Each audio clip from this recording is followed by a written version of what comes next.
35 years బ్యాక్ది mirror చూపిస్తాను.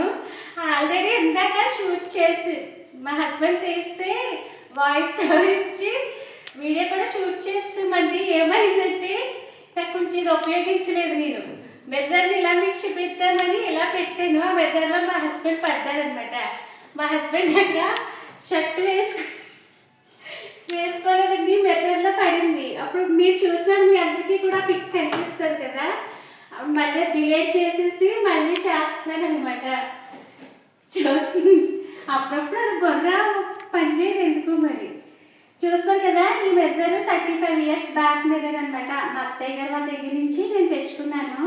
యాక్చువల్గా అయితే ఇది చాలా డస్ట్ ఉండేదండి, ఇదంతా మట్టి కింద ఉండేది.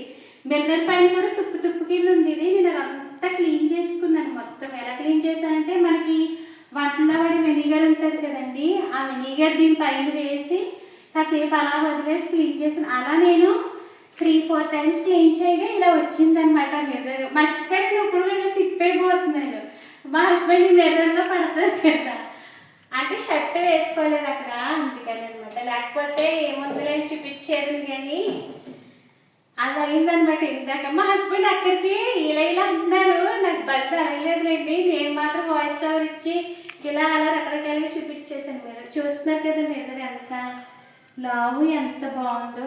మా మామయ్య గారిని అడిగి ఈసారి కరెక్ట్గా చెప్తానండి మీకు. ఇది ఎన్ని ఇయర్స్ బ్యాక్ మిర్రరేను. నాకైతే మా హస్బెండ్ చెప్తున్నారు ఇది 35 ఇయర్స్ బ్యాక్ పూర్ణ అని.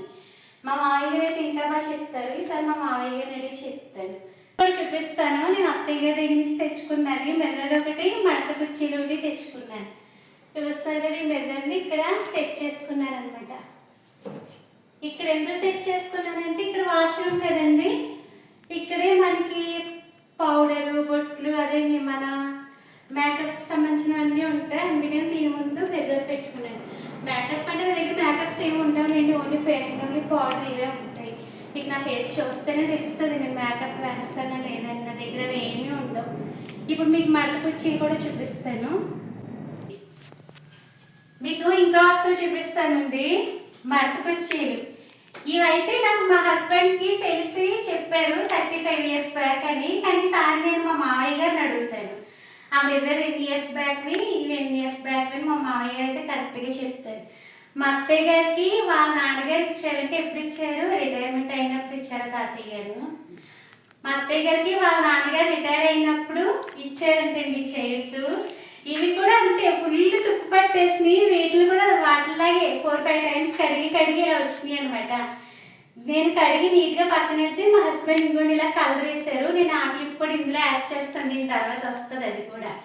ఇవి కలర్ వేయకముందు ఎలా ఉన్నాయి, కలర్ వేసిన తర్వాత ఇవి మేము బయట ఇచ్చామండి. యాక్చువల్గా అయితే ఇక్కడ కోర్స్ ఉంటాయి, మీరు బాగా ఓల్డ్ మూవీస్ చూడండి, ఓల్డ్ మూవీస్లో టైప్ చేసి కనిపిస్తాయి కదా. యాక్చువల్గా అయితే దీనికి ఇది కాదు, మనకి మంచానికి వేసుకునే ప్లాస్టిక్ నవ్వారు ఉంటుంది కదండి, ఆ నవ్వారు ఉంటుంది ఇది. కానీ అది ఇప్పట్లో మనకి వేయడం రాదనమాట. మరి అప్పట్లో వాళ్ళు ఎలా వేశారో కానీ అది మెజర్మెంట్స్ తీసుకుని కటింగ్లు చేసుకుని వేయాలి. అది మనకు రాదులే వేయడం అని చెప్పి బయట ఇచ్చేస్తే బయట వాళ్ళు ఇలా వేసారనమాట. చూస్తున్నారు కదా, మీకు ఇక్కడ హోల్స్ కనిపించట్లేదు, ఇది దీనివల్ల క్లోజ్ అయిపోయింది. నాకు ఇలాంటి ఓల్డ్కి సంబంధించినవి అంటే చాలా ఇష్టం. ఈ చైర్స్ మా అత్తయ్య గారు యాక్చువల్గా పక్కన పెట్టేశారు. ఎందుకంటే ప్లాస్టిక్ నవ్వారు అన్ని ఇయర్స్ బ్యాక్ అంటే ఉండదు కదండి, పోయిందనమాట. పక్కన పెట్టేస్తే నేను తెచ్చుకొని వీటిని ఇలా చేసుకున్నాను. ఇలా 2 చైర్స్ అనమాట. ఇలా బాగున్నాయి కదండి. ఎంతన్నా ఓల్డ్ ఈస్ గోల్డ్ కదా. నాకు ఇలాంటి ఓల్డ్ వస్తువులు అంటే చాలా ఇష్టం. నాకు ఇప్పుడు గుర్తొచ్చిందండి, ఇందాక అద్దం ఏం వేసి క్లీన్ చేశాను అనేది గుర్తురాదు, ఇప్పుడు గుర్తొచ్చింది. వెనిగర్ ఉంటుంది కదండి, వెనిగర్ వేసి క్లీన్ చేశాను అనమాట అద్దం. అసలు నాకు అప్పుడు అంత ఐడియా లేదు, కానీ అది అద్దం స్టార్టింగ్లో ఎలా ఉందో అది కూడా ఒక వీడియో తీస్తున్నాను. అది ఏంటంటే ఎప్పుడో క్లీన్ చేసుకున్నానులేండి. ఇవైతే రీసెంట్గా కాబట్టి వీడియోస్ షూట్ చేశారనమాట. మళ్ళీ కలుద్దాం. చూస్తున్నారు కదా, మీకు ఇందాక చూపించాను కదండి మడత కుర్చీలు, అవి ఇవే అనమాట. కలర్ చూస్తున్నారు ఇక్కడ తుప్పు కలర్లో ఎలా ఉన్నాయో, ఇంకా చాలా అంటే చాలా బీభత్సంగా ఉండేవిలేండి. నేను క్లీన్ చేయగా ఇలా వచ్చినాయి అనమాట. అక్కడ మా హస్బెండ్ నట్లు అవి విప్పుతున్నారు, చూస్తున్నారు కదా. ఆ నట్లు పెట్టి మనం మంచం నవ్వారు అన్నాను కదండి, ఆ నవ్వారు పెట్టాలన్నమాట. అవి ఇంకా మనకు రావు కదా అని ఇంకా మా హస్బెండ్ అలా బయటన అల్లించేశారు. ఇక్కడ చూస్తున్నారు కదా, కలర్ కూడా వేస్తున్నారు మా హస్బెండ్. సిల్వర్ కలర్ అయితే బాగుంటుంది కదా అని సిల్వర్ కలర్ అది వేస్తున్నారు అన్నమాట. వాటిల్ని చివరికి మీకు ఇప్పుడు చూపించాను కదా, అలా రెడీ చేసుకున్నాం. బాగున్నాయి కదండి. చైర్స్ ఎలా ఉన్నాయి అన్నది కామెంట్ చేయండి. ఇక్కడ మా అమ్మాయి చూస్తున్నారా, డైలీ రెడీ అయ్యి స్కూల్కి వెళ్ళే ముందు నాకు మా హస్బెండ్కి కూడా అలా దండం పెట్టుకుంటుంది. వాళ్ళు ఎందుకో నాకు సరదాగా షూట్ చేయాలనిపించిందిలేండి, అందుకే అలా షూట్ చేశాను అనమాట. మా మేడం గారు ఇవాళ సేమియా ఉప్మా అడిగారు.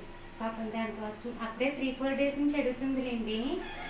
సేమియా ఉప్మా చేశాను. టెంపుల్కి వెళ్ళాలి కదా, అందుకే బాక్స్లో పెట్టేస్తే టెంపుల్కి వెళ్ళి అటు నుంచి స్కూల్కి వెళ్ళిపోతాను కదండి, ఆ దారిలోనే ఇంకా తినిపించేస్తాను నేనని. అప్పుడు తను అలా స్కూల్కి వెళ్ళిపోతుంది. ఇవాళ నుంచి ఎగ్జామ్స్ కదండి దానికి, మళ్ళీ ఇంటికి వచ్చి అలా అంటే లేట్ అయిపోద్ది కదా, అందుకని.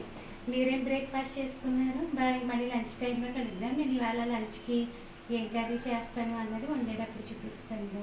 ఈరోజైతే నేను లంచ్కి పాలు పోసి ఆనపకాయ కర్రీ చేస్తున్నానండి. ఎంతమందికి తెలిసి కర్రీ అంటే నాకైతే చాలా ఇష్టం అండి. మాకు వెస్ట్ గోదావరి సైడ్ అయితే బాగా చేస్తారనమాట పాలు పోసి ఆనపకాయ కర్రీ.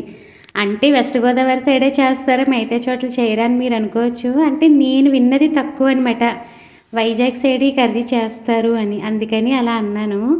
మీకు ఏమన్నా తప్పు అనిపిస్తే సారీ అండి. అక్కడ మా అమ్మాయి కాళ్ళకి దండం చూసారా ఎలా పెట్టుకున్నదో. చిన్నప్పటి నుంచి అలానే పెట్టుకుంటుంది చక్కగా, అన్ని గుడ్ హ్యాబిట్స్ బాగుంటాయి. సత్సాయి బాబా ఎంతమందికి తెలుసు, ఆయన బాల వికాస్ క్లాసులు అవి జరుగుతాయి కదండి సండే టైంలో. చిన్నప్పటి నుంచి ఆ క్లాసులకు వెళ్ళేదనమాట. అక్కడ అన్నీ ఇలా మంచి మంచి హ్యాబిట్స్ అన్నీ చెప్తారు కదండి, అక్కడ విని ఇంటికి వచ్చి ఇవన్నీ ఫాలో అయ్యేదనమాట. తనకు అలా అలవాటు అయిపోయినాయి మంచి మంచి హ్యాబిట్స్. మీకు కూడా ఏమన్నా దగ్గరలో అలా సత్సాయిబాబా మందిరాలు ఉండి బాల వికాసాలు చెప్తుంటే పిల్లల్ని పంపించండి. మీకు బాబా అంటే నమ్మకం ఉన్నా లేకపోయినా పిల్లలకి అనేది వాళ్ళు మంచి మంచి హ్యాబిట్స్ అవి చెప్తారనమాట. మంచి శ్లోకాలు అవి నేర్పించడం ఇలాంటివన్నీ చెప్తారు. వాటి కోసమన్నా పిల్లల్ని పంపించండి, వాళ్ళు మంచిగా తయారవుతారు. నాకైతే చాలా ఇంట్రెస్ట్ అనమాట అలా పంపించడం. ఇప్పుడైతే ఇంకా హయ్యర్ క్లాస్కి వచ్చింది మళ్ళీ అవ్వట్లేదని చెప్పి పంపించట్లేదులేండి. ఇక్కడైతే చూసారు కదా, ఆనపకాయని చెక్కేసి చిన్న చిన్న ముక్కల కింద కట్ చేసాను. అందులోని మనం తినే కారాన్ని బట్టి పచ్చిమిరపకాయలు, పసుపు, ఉప్పు వేసేసి ఉడకబెట్టేసుకోవడమేనండి. కర్రీ అంటే పెద్ద ప్రాసెస్ ఏం కాదు, సింపుల్గానే ఉంటుంది. ఆల్రెడీ నేను తాలింపు పెట్టేటప్పుడు మీకు చెప్పానులేండి. ఇప్పుడు చెప్పి అప్పుడు చెప్తే ఎక్కువసార్లు చెప్పినట్టుగా ఉండి మీకు బోర్ కొడుతుంది కదా. ఇక్కడ నాది పోపుల బాక్స్ చూస్తున్నారా, పోపుల బాక్స్ కాదులేండి. నేను ఇందులో ఓన్లీ ఉప్పు, కారం, పసుపు, ధనియాల పొడి ఇవన్నీ వేసుకుంటాను. ఇవాళ ఎందుకు ఇది కూడా షేర్ చేసుకున్నాను మీతో సరదాగా. పెట్టేసేదాన్నే మళ్ళీ గుర్తొచ్చి ఎందుకో చూపించాలనిపించింది, అందుకే మళ్ళీ చూపిస్తున్నాను. చూస్తున్నారు కదా, ఒకవైపు ఇప్పుడు మీకు చూపిస్తున్నాను కదండి, అవైతే వాము. ఇదేమో ఇంట్లో నేను రెడీ చేసుకున్న మసాలా పొడి, ఉప్పు, ధనియాల పొడి, కారం, పసుపు, నువ్వులు. పోపులది అయితే స్టీల్ బాక్స్లేండి, అదైతే మా మదర్ ఇచ్చారు. ఇవి ఏంటంటే రిటర్న్ గిఫ్ట్స్ కింద వచ్చినాయి కదా అని అలా యూజ్ చేసుకుంటున్నాను. ఇప్పుడు దాన్ని కుక్కర్లో పెట్టేసి మెత్తగా అయ్యే వరకు విజిల్స్ రానిచ్చుకోవడమే. ఒక 5 to 6 విజిల్స్ వస్తే అది మెత్తగా అయిపోతుందిలేండి. టేస్ట్ అయితే కమ్మగా బాగుంటుంది. చూడ్డానికి మామూలుగా ఉంటుంది కానీ తింటే మాత్రం టేస్ట్ చాలా అంటే చాలా బాగుంటుంది. ఈ కర్రీ గురించి ఎంతమందికి తెలుసు అన్నది కూడా కామెంట్ చేయండి. అంటే మీరు వండుకుంటారా వండుకోరా అన్నది నాకు కామెంట్ కూడా చేయండి. మళ్ళీ నేను ఇది తాలింపు పెట్టేటప్పుడు మీకు చూపిస్తాను ఎలా. హాయ్ అండి, అందరిది లంచ్ అయిందా? ఏం కర్రీ చేసుకున్నారు? నేనైతే ఇవాళ ఆనపకాయ పాలు పోసి కర్రీ చేస్తున్నాను. ఇది సింపుల్గా ఎలా చేయాలో చెప్పేస్తాను. ఫస్ట్ అయితే ఆనపకాయ ముక్కల్ని చిన్న చిన్న ముక్కల కింద కట్ చేసుకుని అందులో పసుపు, ఉప్పు, పచ్చిమిరపకాయలు ఇవన్నీ వేసి కుక్కర్లో పెట్టి ఉడకబెట్టేసుకోండి. ఉడికిపోయిన తర్వాత ఇక్కడ చూస్తున్నారు కదా, ఇలా పప్పు గుత్తితో మెత్తగా చితిపేసుకోండి. చూస్తున్నారు కదా నేను ఎలా చితిపోయినా, ఇలా పప్పు గుత్తితో మెత్తగా చితిపేసుకోండి. చితిపేసుకుని పక్కన పెట్టేసుకోండి. తర్వాత చిక్కటి పాలు, కొన్ని పాలు కూడా కాసి పక్కన ఉంచేసుకోండి. నేను ఆల్రెడీ కొన్ని పాలు చిక్కగా కాసి పక్కన పెట్టేసుకున్నాను. నెక్స్ట్ ఇంకా తాలింపుకి ఆవాలు, జీలకర్ర, కరివేపాకు, ఎండుమిరపకాయ, ఎల్లుల్లిపాయ, మినపప్పు, శనగపప్పు ఇవన్నీ వేసుకుని వేయించేసుకోండి.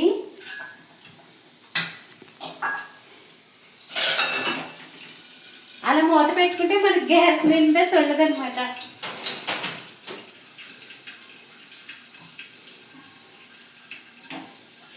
సరే తాలింపు వేయడప్పుడే కొంచెం నువ్వులు కూడా వేసుకోండి. నువ్వులు అంటే ఆప్షన్ లేండి, మీ ఇష్టం. నేనైతే చెప్పాను కదండి నువ్వులు యూజ్ చేస్తానని, దానివల్ల నువ్వులు కూడా వేస్తున్నాను అనమాట. నువ్వులు కూడా వేసుకుంటే కమ్మగా ఉంటుంది. తాలింపు వేగిపోయిన తర్వాత మనం ఆనపకాయలు పక్కన పెట్టాం కదండి, అది వేసేసుకోండి ఇందులో. అది వేసేసుకుని కట్టేసిన తర్వాత అప్పుడు మీరు పాలు పోసుకోండి. మీరు కట్టకుండా స్టవ్ మంట మీద ఉండగానే పాలు పోస్తే కనుక పాలు ఎండిపోతాయి, కర్రీ కూడా టేస్ట్ ఉండదు. చెప్పాను కదా తాలింపు వేగిపోయాక మనం పక్కన పెట్టుకున్న ఆనపకాయ మెతిపి పక్కన పెట్టాం కదండి, అది వేసేసి జస్ట్ ఒక 2 minutes అలా వేగనిచ్చి కట్టేసి పాలు పోసేసుకోవడమే, కర్రీ రెడీ అయిపోతుంది కదండి. తాలింపు వేగిపోయింది, ఇప్పుడు ఇది వేసేసుకుందామండి.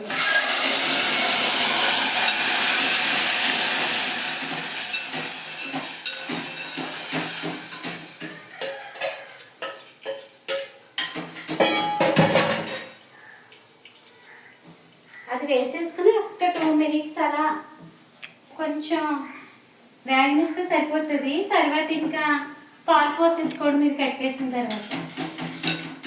నాకు గ్యాస్ నీట్గా ఉండాలి, గ్యాస్ మీద ఇంత పడినా కూడా అలాగే తుడిచేసుకుంటాను, అలవాటు అయిపోయింది.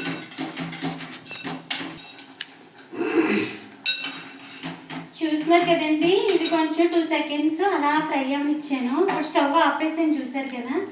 ఇప్పుడు ఈ పాలు పోసేసుకోవడమే. పాలు కూడా ఎంత చిక్కటి పాలు వేసుకుంటే అంత టేస్ట్ ఉంటుంది, పల్చడి పాలు వేసుకుంటే అంత టేస్ట్ ఉండదు. మనం నీళ్ళు కలుపుకున్న పాలు చిక్కటి పాలు ఉంటే వేసుకోండి, కర్రీ చాలా బాగుంటుంది. అంటే కమ్మగా ఉండి చాలా టేస్ట్ ఉంటుంది. మీకు ఇందులో కావాలంటే జస్ట్ ధనియాల పొడి ఒక్కటి వేసుకోండి, ఇంకే మసాలా వేసినా కూడా అంత టేస్ట్ ఉండదు. నేనైతే ధనియాల పౌడర్ కూడా వేయలేదులేండి, కొంచెం డైలీ అలాగా అవన్నీ యూజ్ చేస్తాం కదా మసాలాలు అవి ఇవి. ఇలాంటి కర్రీస్ కన్నా కానీ సింపుల్గా తింటే బాగుంటుందని నేను అసలు ఏమీ వేయలేదు, జస్ట్ తాలింపు వేసి ఇలా చేస్తాను. Bye friends.